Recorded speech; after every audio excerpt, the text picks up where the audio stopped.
ఏమిటి వడ్డీతో సహా కట్నం డబ్బు ఇచ్చేస్తాం, కోడలు తీసుకెళ్ళమని చెప్పారా? అవునమ్మా, శశిరేఖకి గవర్నమెంట్ నుంచి డబ్బు వచ్చింది, ఆ డబ్బు మనకి ఇస్తామని రమ్మన్నారు.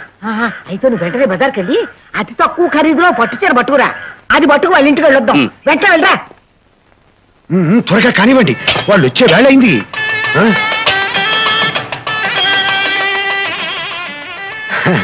రండి అక్కయ్య గారు, రండి. నమస్కారం గారు.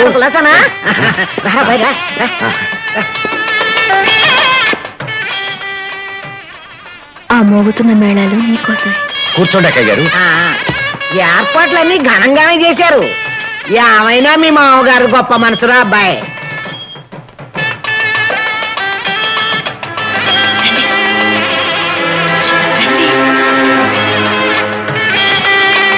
నమస్కారం అయ్యో అయ్యో, ఇదేమిటి ఇలా చిక్కిపోయింది మా కోడల పిల్ల అన్నయ్య గారు? అత్తింటి మీద దిగులతో అలా అయిపోయిందేమోనమ్మా. చూడమ్మా, మా కోడల్ని మా ఇంటికి తీసుకెడుతున్నాము అని మీ ఊరందరికీ తెలియడం కోసం పెట్టించాను ఈ మేడం. ఎలా ఉంది? మోతగా ఉంది. ఏమిటి మేడమా? కాదు, మీ ఐడియాస్. దాని ఉందిలే అమ్మా. చూడండి అన్నయ్య గారు, ఇదిగో మమ్మల్ని కాఫీలు టిఫిన్లు భోజనాలను మళ్ళీ ఇబ్బంది పెట్టకుండా వీలైనంత తొందరగా మమ్మల్ని పంపించాలి. ఎందుకంటే మా పురోహితుడు దుర్ముహూర్తానికి ముందుగా మా కోడలు మా ఇంట్లో కాలు పెట్టాలి అని చెప్పాడు. అందుకని అదే మీకు నేను చెప్పాలండి. శశి, నువ్వు వెళ్ళి ఆ డబ్బు తీసుకురామ్మా.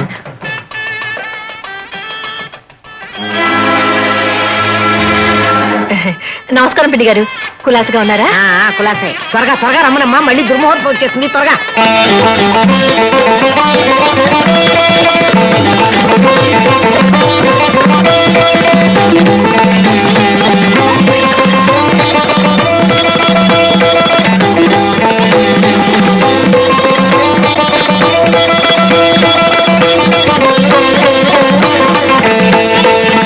ఏమైనా కాలం మనుషులు, ఆ కాలం పద్ధతులు, ఆ దర్జాలే లేరురా అబ్బాయి. ఒకసారి లోపలికి రండి. ఏమిటమ్మా? రాత్రి బీరువాలో పెట్టిన డబ్బు కనిపించడం లేదు నాన్న. కనిపించడం లేదా?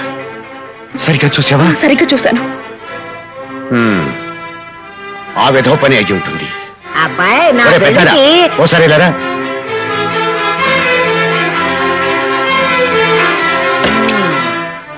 ఇదేమిట్రా నాయనా, ఒక కళ్ళు లోపల పోతున్నా. మళ్ళీ డబ్బు గిబ్బు లేదంటారా? ఏంటి వీళ్ళమ్మ కడుపులు మాడా? అన్నయ్య, చిన్నప్పుడు నాన్న జేబులో డబ్బులు దొంగతనం చేశావు. ప్రతి నెల నా జీతంలో డబ్బు దొంగతనం చేస్తున్నావు. ఇప్పుడు అక్క బ్రతుకుని దొంగతనం చేయద్దన్నయ్య. ఇచ్చేనయ్య, ప్లీజ్ అన్నయ్య. ఒరే, కావాలంటే నువ్వు కోరుకున్నట్టుగానే నేను చచ్చిపోతాను రా. నా చావుతో వచ్చే ఇన్సూరెన్స్ డబ్బు నువ్వే తీసుకుందుగానరా. దానికి అప్పుడు మాత్రం చెడగొట్టగరా. ఏమిటమ్మా, ఏమిటి గొడవ పడుతున్నారు? మళ్ళీ ఏమైనా జరిగిందా? క్షమించండి అత్తయ్య గారు, మరోసారి మా అక్కను కాపురానికి పంపించలేకపోతున్నాం. మా ఇంట్లో దొంగలు పడ్డారు, డబ్బు దోచుకున్నారని నేను చెప్పడం లేదు. అసలు డబ్బే లేదు, నేను తీసుకురాలేదు కదన్నయ్య. మరి మమ్మల్ని వెర్రివాళ్ళని చేయడానికి పిలిచారా? బుద్ధి లేక నువ్వు తీసుకొచ్చి దాన్ని అడుగుతావేరా? అమ్మా వాళ్ళకి డబ్బు వచ్చింది, రా రా రా అని సూట బుట్టిని వేసుకుని టయ్యి గీ బిగించేసుకుని నీడుచుకొచ్చావుగా. ఏది డబ్బు? అమ్మా దుర్గమ్మ గారు, అమ్మా దుర్గమ్మ గారు ఆగండి. చాలేవయ్యా పెద్ద మనిషి. ఇదిగో వారం తిరిగేలోగా నా కొడుకు మళ్ళీ పెళ్లి చేస్తా. ఎక్కడికి రా బయలుదేరారు? ఇన్ని మాట్లాడిన తర్వాత ఈ ఇంట్లో ఇంకా ఉంటా అనుకుంటున్నారా? అవునన్నా, మమ్మల్ని అనుమానించిన ఇంట్లో మేము ఎందుకుండాలి? పడుకున్నా. ఆగండి. ఆ పెట్టెలు సోదా చేసి అందులో డబ్బుందో లేదో చూసిన తర్వాతే మీరు ఇక్కడి నుంచి కదలాలి. నాన్న ఊరుకోనన్నా. ఎందుకు ఊరుకోవాలమ్మా? ఈ రోజున వీడి వల్ల మన పరువు గంగలో కలిసింది. తెరవరా పెట్టెదరు. వద్దు నాన్న, తెరవద్దు. ఈ పెట్టెలో డబ్బుంది. ఆ నిజం నీకు నాకు మనందరికీ తెలుసు.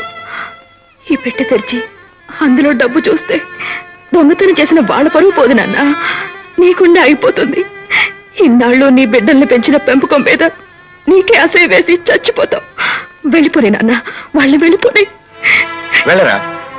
చెల్లెలు కాపురాన్ని చేతులారా కూల్చేసావు కదా. ఆ డబ్బునే పెట్టుబడిగా పెట్టుకుని 2 చేతులా సంపాదించరా. పోరా పో.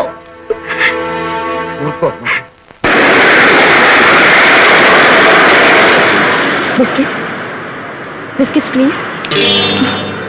No thanks. ఇందులో కూడా ఉప్పు కారం ఎక్కువగానే ఉంటాయి. అక్కర్లేదు.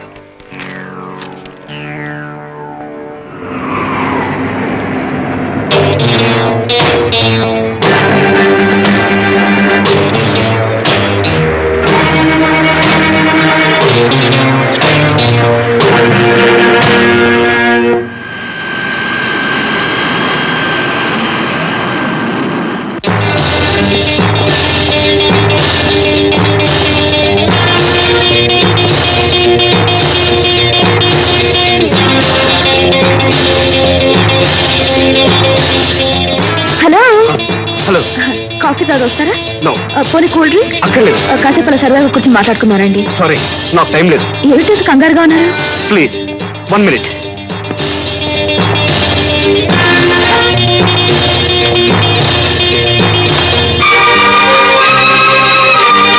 డాడీ డాడీ మమ్మీ మమ్మీ ఏడు బాబు ఏమిటంత ఆనందంగా ఉన్నావు నీ అరుపులు వింటుంటే థర్డ్ వరల్డ్ వార్ జరిగినట్టుంది నీ ఫేస్ చూస్తుంటే 8th వండర్ జరిగినట్టుంది ఇది వండర్ కాదు డాడీ మీకు అవార్డ్ మన కుటుంబానికి reward what is it my son Bangladesh war జరిగినప్పుడు మేజర్ గా నువ్వు చూపించిన ధైర్య సాహసాలను గుర్తించి ప్రభుత్వం నీకు పద్మశ్రీ బిరుదిచ్చింది డాడీ బాబు అవునమ్మా ఎస్ పద్మశ్రీ నాగార్జున్ కంగ్రాచులేషన్